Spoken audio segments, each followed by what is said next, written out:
Hey guys, what's going on? It's your girl Savolia, back with another video.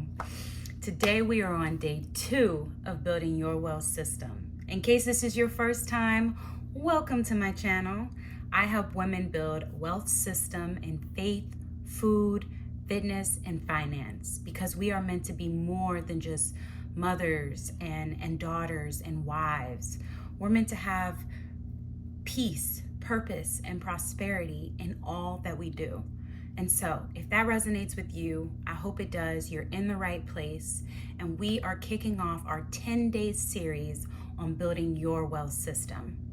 Just in case you missed video 1, you can go back. Day 1, it was about building your life plan. And in that life plan, it's encouraged that you put a personal mission statement. You write one for your life. This is the why and the how. When you build a vision, that tends to be the why. When you build the mission statement, that tends to be the how. But when you build that mission statement, and I encourage you to post it somewhere right on your wall, you can see every day your intention of where you want to go with your life towards peace, purpose, and prosperity. Check that video out. It's amazing. You need a life plan because how do you know where you're going without a plan? And so just in case you don't know, I was laid off from my job full-time. Instead of jumping into another full-time job, I decided to get by on my part-time, my business, and my financial buffer.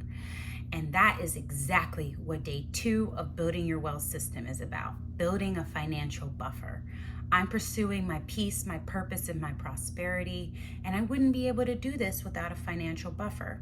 And so, before we get into that, I want to just take a step back and do a high-level overview of what is saving. We think about saving different from investing, but truly it's the same thing. Think about it. You're putting your money in a savings account, and that's earning you what? 0.1, 0.2, 0.3, maybe even 1 to 3% rate of return on your money. That's the bank's promise for keeping your money in their savings account. That's investing. There's a rate of return that gets promised to you. Now, typically that rate of return is less than 3%. And if that's the case, then you're actually losing money over time because inflation right now is at about 3%. So I encourage you, if you are saving your money, try and save it in an account that's going to be 3% or more. I understand low risk because you need emergency savings, and that's great. But consider where you're saving and that rate of return, making sure it's at least above 3%. And so I'm saying all this because I want to encourage us to rethink what saving is. It's actually investing at a very low interest rate. Make sense? All right, so you're putting your money in a savings account that's going to be greater than 3% to outpace inflation. What's next? Now you want to look at where you're spending your money because it may not be so easy to get more money, but what if you can make more money without making more money? Say you're overpaying for car insurance, or you're overpaying for your phone bill, or maybe you have subscriptions that you don't use.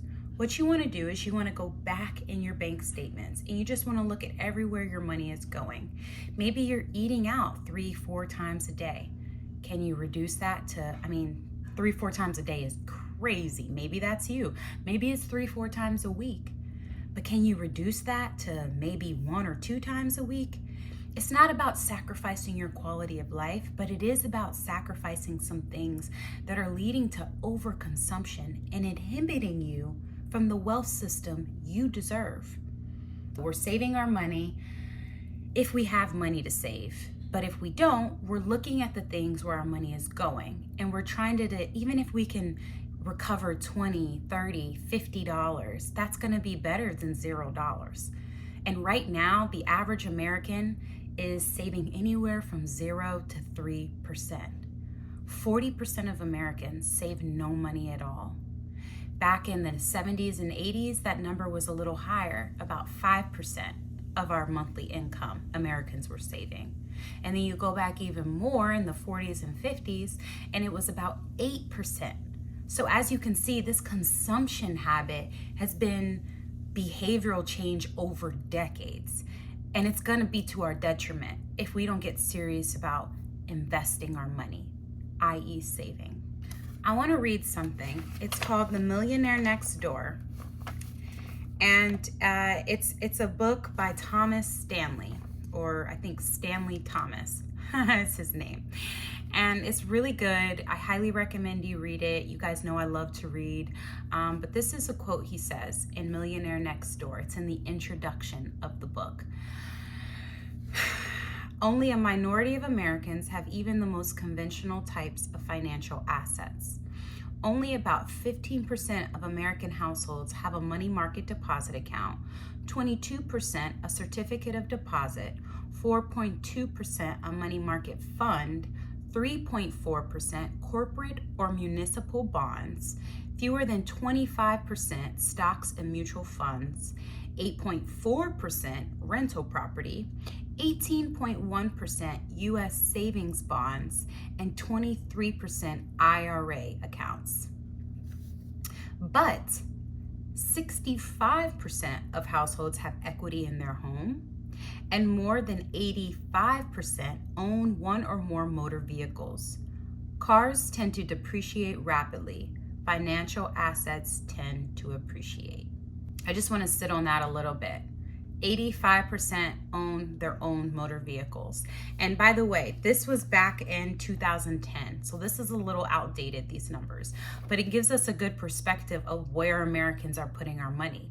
We're putting our money in liabilities, not assets. So do you have a high note or a high bill, monthly cost on the loan of your car every month? Would you be willing to sacrifice the newer vehicle for a slightly older vehicle? Even just 3 years after that car is no longer brand new, did you know that majority of the depreciation has already passed?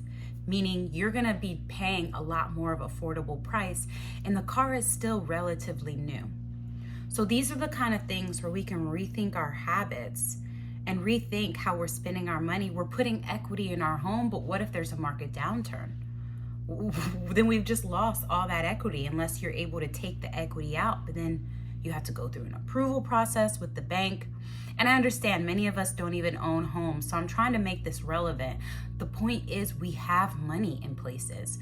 We're just spending it or putting it in liabilities, not assets. I absolutely plan in our 10-day series to talk about financial vehicles, financial investment vehicles, and some of the risks, the pros and cons of the most common ones available to us.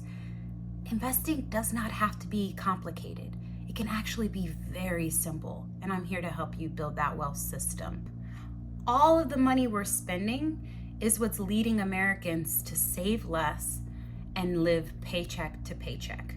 It's not about making more money, because people that make more money tend to elevate their lifestyle. And when you're elevating your lifestyle, everything gets more expensive. So if you can live below your means, maybe you don't get the home that you wanted and it's slightly smaller, or the flashy car that you wanted and it's slightly older, but you have a way to get around, you have a roof over your head, and you're able to save towards the financial future that you want, and ultimately the wealth system that's going to lead to your peace and purpose and prosperity. But bills. I'm going to talk about my bills because I think this is going to be a great opportunity. Me being laid off, I'm having to actually look at my financial buffer right now. And when you're trying to determine a financial buffer, you really want to have 3 to 6 months of all of your bills saved up so that in case something, God forbid, were to happen, you can pay and get by and at least keep the water running and the electricity running and the roof over your head for 3 to 6 months. For me, I pay rent, and this number includes internet and electricity and my rent. So that's about $1,700 a month. And then my phone bill is about $80 a month. My student loans are about $325 a month. That's my private loans. I also have public student loans that are about $170 a month. And then groceries, I'm spending about $200 a month. gas, I spend about $80 a month. I don't have a car bill. I own my car outright. I spend $300 on my life insurance a month. I spend $100 on my Roth IRA. And I think that's everything. Those are my essential bills. So when you put all that together, it's actually $2,955, but we're just gonna round up for simplicity purposes to $3,000.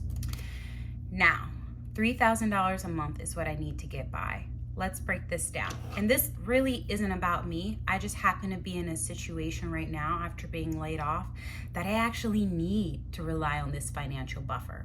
And so I reviewed my finances, right? And I've determined that between what I make in my business, which on a bad month is anywhere from $800 to $1,000, on a good month is anywhere between $1,500 to $2,000. Obviously, as you know, if you own a business, then you know that that money is not always regular. But that worst case scenario, I know I'm gonna get about $900 from my business. And then for my part-time job that I'll be starting at a gym, I'm gonna be probably making $1,000 on the low end, and then up to $1,500, maybe even $1,600 on the high end. So together we're at about $900 plus $1,600. That's $2,500 coming into my pocket, worst case. Now, some months I actually will have $3,000 coming into my pocket. And so I can actually maintain my minimum bills with my part-time and my businesses. Now, if I can't, then I need about at least $500, maybe $500 to $700 in savings. So of course I had to look at my savings. How long can my savings last me? Well, I have money in various accounts, 2 brokerage accounts, traditional IRA, a 401k that's about to be rolled over because I'm laid off, and my life insurance money, and my, I'm missing. Oh, and I also have, I have some severance I'll be receiving, and I have a tax return, but those are one-time. These are all one-time buckets, right? I don't want to touch my brokerages. I don't want to touch my life insurance, and I don't want to touch my Roth IRA. But my 401k and my traditional IRA, I am considering taking that 10% penalty just to have a buffer in my account. And with my severance and my tax return, I'll be at about $18,000 coming in one time. So that's $18,000 of buffer. That's about 6 months if I wasn't making any money month to month. That would last me about 6 months on my basic financial responsibilities, my bills, my $3,000 a month bills. That's a blessing. But if we consider that I'm also going to be bringing in money from my business and bringing in money from my part-time job, I'm already bringing in money from my business. I start my part-time this week. I'll actually, in reality, only need $500 to $1,000 from that buffer. And if it's $1,000 I'm taking from that $18,000 financial buffer, then I could essentially make this thing go until a year and a half from now. That's the power of having a financial buffer. Those are the options. I'll still have my brokerages, I'll still have my life insurance, and I'll still have my Roth that I'll be investing in regularly. I included those as bills because for me, investing is a non-negotiable. This is my financial future. So I have to make room for that, even when I'm in a situation like this and I'm laid off. So those are just some real numbers. I hope it helps you. Obviously, my situation is different than everyone, but the point is we need buffers. So I encourage you, look at your money. Look for 3 to 6 months, even if you have to just start with 1 month or 2 weeks of savings at a time, and build that up to a month buffer, and then 2-month buffer, and then 3-month buffer. And life is up and down, anticipate good months and bad months, because sometimes we have higher expenses and sometimes we have lower expenses. But if you're willing to make those sacrifices and not fall into the American overconsumption habits, don't fall into that trap. You deserve a life of wealth that's more than just money. It's time, it's health, it's relationships, it's values. All right, guys, coming up, day 3 of our wealth system, we are going to talk about faith and values. Also, an essential pillar. We got our life plan. We're building our financial buffer with our mission statement of where we intentionally want to go with life. Now, why are we doing all this for? What faith, what values do you have? You want those to be unshakable. You want those to be your guiding star. And whatever faith that you believe in, whether you're Muslim, whether you're Christian, whether you're Hindu, whether you're Buddhist, we all need faith. We all need a greater reason of why we're doing this. And for me personally, I believe we're doing everything for other people. That's why we're here, and that's all that matters. And you can build this wonderful, rich life, but if you don't have anyone to share it with, then what's the point? All right? So I hope you'll join me for day 3 of faith and values. See you soon.